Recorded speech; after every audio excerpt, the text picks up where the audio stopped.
Yes, hello. Mayong hapon mga igsoon, diha ni Kristo. So, nanapod ta no nining panahon nga pagpaminaw sa pulong sa Ginoo sa hamubo nga panahon.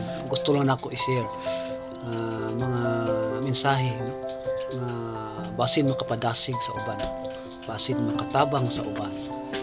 Amen. So, nako'y pakita nga picture sa iring og isda. No? Ang tawa igsoon. Kini nga picture.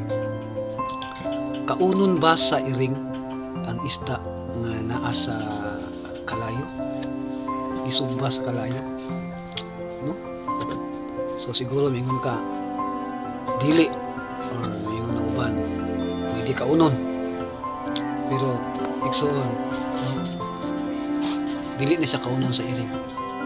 Tungod kay ang iring mismo mahadlok nga mapasok, mahadlok nga luto sa kalayo, mahadlok sa kainit sa kalayo. Amen. So unsa may pasabot nako ani karon nga igsoon. Ini nga sitwasyon sa iring ug sa isda, no. Susama kini sa atong pagpangalagan. Amen. Kadto nga isda mao to kita to igsoon, no. Ang kalayo mao na ang presensya sa Ginoo. The moment nga mahilayo ka or mahilayo ta sa kalayo sa presensya sa Ginoo, amen, prone ta sa mga pagsulay, prone ta sa tentasyon sa kaaway, no? Sama sa isda, kung kuhaon ang isda sa kalayo, no? Diha na nga na time nga matukom ulsong kabon sa iring, kay ang isda mugnaw na, kay ang isda halayo na sa kalayo, ang isda layo na sa presensya sa kalayo, atong kalayo mao ang Ginoo.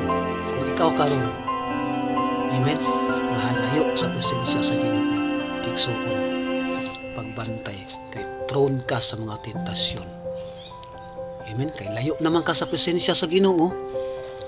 So dai posibilidad nga magkabugnaw ang imong kinabuhi.